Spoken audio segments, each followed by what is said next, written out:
Thank you for coming, and I'd just like to start to say I'm very happy to be here to share what I know about co-creation in your country. 皆様、今日来てくださって本当にありがとうございました。私も大変嬉しく思っています。今日は私が知っているこのコーデザインについてお話をさせていただきます。So what I'll talk about today is the switch or the move from designing to co-designing, and at the end I will suggest what comes after co-designing. 今日はいわゆるデザインをするというところからでコーデザインをするということに移行しているということについて、そして最後はコーデザインの後には何が待っているかということについてお話をしたいと思います。Here's the outline that I'll follow today. I'll set the stage by talking about changes that are taking place in design, and then define for you the difference between the mindsets, the expert and the participatory mindsets. Give some background then on creativity, individual and collective, before talking about methods and tools. これが今日皆さんにお話をしたいと思っていることについてです。まず最初、その状況設定ということについて、デザインについてお話をしてみたいと思います。それからまた、いわゆるエキスパート型のデザインと感覚型のデザインとどういったマインド上の違いがあるかというお話をしてみたいと思います。それからクリエイティビティ、個人のクリエイティビティ、それから集合体のクリエイティビティがあると思いますが、その背景について。And in the later section then, I'll be showing many examples from projects with clients, examples of how we do co-designing in practice. それからプレゼンテーションの後半に向けてはたくさんの実際今までクライアントとやってきたプロジェクトの例を示しながらどういった形でコーデザインが進められてきたのかという話をしましょう。And then finish by introducing the step beyond co-designing, which I'll call collective dreaming. そしてその最後に向けてコーデザインの先にあると私が考えているもの、つまり集団的な、ドリーミング、みんなで一緒に夢を見るということについて話をして終わりたいと思います。Change is taking place in the design process. デザインのプロセスでは変化が起きています。Early on in my career in the 80s, the focus was on designing for people, and we saw people as individuals, target markets, and so forth. 私がこのキャリアを歩み出した初めの頃、大体80年代に遡りますが、当時のデザインというのは人のためにデザインをするというものでした。この場合の人というのは往々にして個人を指しました。つまりマーケティングのターゲットとしての個人のためにデザインをするというやり方でした。But a lot has changed since then, and what we see today is a huge and growing interest, not just in designing for people, but designing with people and designing with groups of people. しかしそれ以来たくさんの変化が起きてきました。今日ますます大きくなっているのは人々と一緒にデザインをするということ、そしてまた個人だけではなくてグループと一緒にデザインをするというやり方です。That the whole map is being used. We're doing this kind of work and this kind of work. This will never disappear. けれどもそのマップ自体は変わりません。今までのやり方の仕事もありますし、今申し上げた新しい仕事もあり、そのどちらも同じマップ上に起きていることです。Another way to see the change is to focus on what it is that we're designing. And in the past, the focus of design has been on consumption, designing things to support shopping, buying, owning, using, having people be consumers. それから私たちが今デザインをしているのは何か、それを考えてみましょう。過去私たちが何をデザインしていたか、それは消費のためのデザインでありました。人々が買って購入して所有して使用するためのデザインだったんです。 But there's another side to people. People are not just consumers. People want to be creative.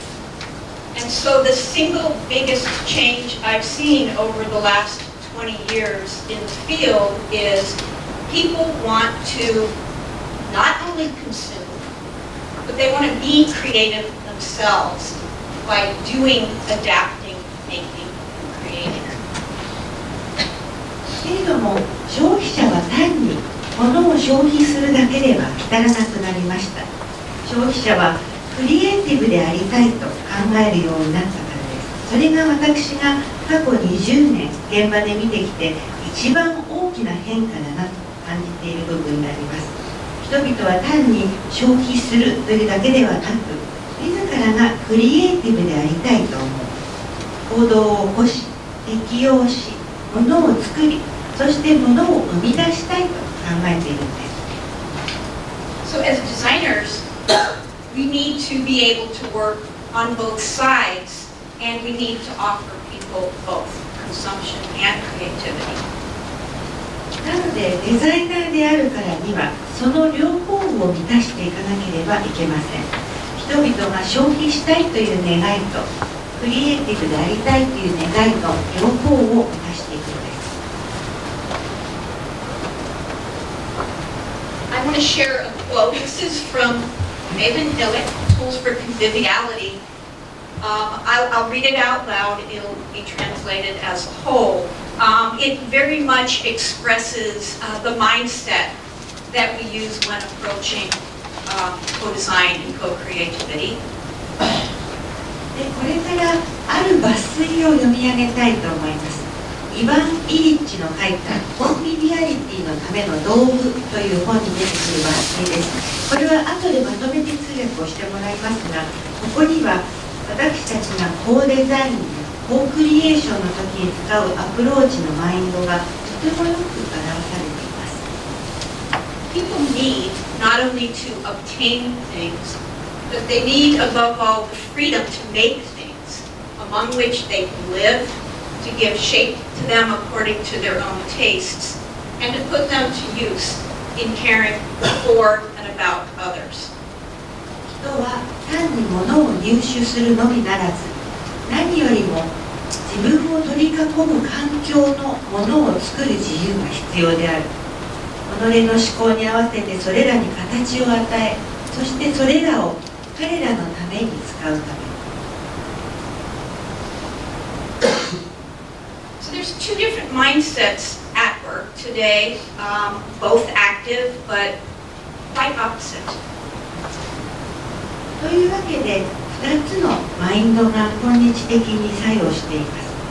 どちらも非常に能動的な作用ではありますが、対極的なマインドでもあります。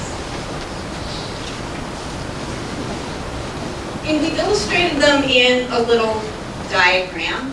This is how the expert mindset works. Here we have a researcher who examines users, draws from theory, generates insights, and makes a report that designers can then use to inform or inspire their work. こちらのダイアグラムに出ている流れを見てください。この R と書いてある人はリサーチャーです。このリサーチャーがユーザーを調べ、それからいろいろな理論に基づいてインサイトを引き出します。そのようにして得られたインサイトをもとにレポートをまとめ、それらを使って、情報源として、もしくはインスピレーションのもととしてさまざまなデザインを生み出していきます。これがエキスパート型のデザイン方式です。 And on this side, we have the participatory mindset. We have the same people. We have the user, the researcher, and the designer. But you see, see, they're all working together, face to face, using the same tools and materials. 一方、右側にあるのは三角型のアプローチです。登場人物は一緒です。ユーザーとリサーチャーとデザイナーです。彼らが面と向かって、そして一緒になって作業をしています。けれど、使っているツールもマテリアルも先ほどとありません。And so here we see the user is actually the expert. The user is the expert in whatever it is that is being designed. They're the ones who use it. でここでユーザーはエキスパートであります。何をデザインしているにしても、そのもののデザインにおいてはユーザーこそがエキスパートだという考え方。これが三角型アプローチのマインドです。And finally, another way to see the changes that have been happening over the last 20 to 30 years is to look at the words that we use to describe the people who we're serving through design. それからもう一つ、ここ20年、30年の変化を言葉の変化で捉えてみると、とても面白いものが見えてきます。つまり、誰のためのデザインであるか、この対象者の呼ばれ方が変わってきているのです。In the 80s, the only words that we ever used were customer, the one who buys, and consumer, the one who shops. It was in the 80s that the word user came about. So we started calling people users when we found out that they couldn't use personal computers. そして80年代までは物を買う人に関しては主に顧客、カスタマーと呼ばれていました。もしくは消費者と呼ばれていました。そこに80年代になってユーザーという言葉が出てきました。たとえ PC をうまく使えなくてもユーザーと呼ばれるようになった。And now today we have people adapting. They're not just using, they're changing and adapting things. People are becoming participants in the process, and we're inviting them in now as co-designers. So what we have is all of these roles, and we can choose how we involve people in our process. その後にユーザーはアダプターと呼ばれるようになりました。利用者という意味になりますが、つまり買ったものを使うだけではなく、自分に合わせてカスタマイズするような人たちが出てきたのです。そういった三角型のプロセスで彼らはコーデザイナーにもなりました。つまり彼らは今まで出てきたさまざまな呼び方の全てであり、そういった彼らをどのようにして捉えてコーデザインのプロセスに取り込んでいくかが鍵となってきます。I'm going to switch now and talk about creativity to provide a little bit of a theoretical background. I'll talk about individual and collective creativity. ではここで理論的なバックグラウンドの意味で少しクリエイティビティについてお話をしてみたいと思います。個人のクリエイティビティ、それから個人が集合のした集まりのクリエイティビティについてです。Most of what we know about creativity comes from the work of psychologists, and they feel that creativity comes out of the head, and especially it comes out of the head of people famous for being creative. That's what psychologists, that's how they've studied creativity. いわゆるクリエイティビティというのは多くがその心理学者の研究によるところが大きいです。しかし、心理学者はそのようなことを学ぶ中でクリエイティビティは人間の頭に詰まっている。それもどちらかというとクリエイティビティとしてよく知られる人々の頭の中に入っているものだと思っていました。というのもそういったことを彼らは学んできたからです。But now we know that creativity is not just coming out of the head. How we think and how we feel is hugely, what we do and where our ideas come is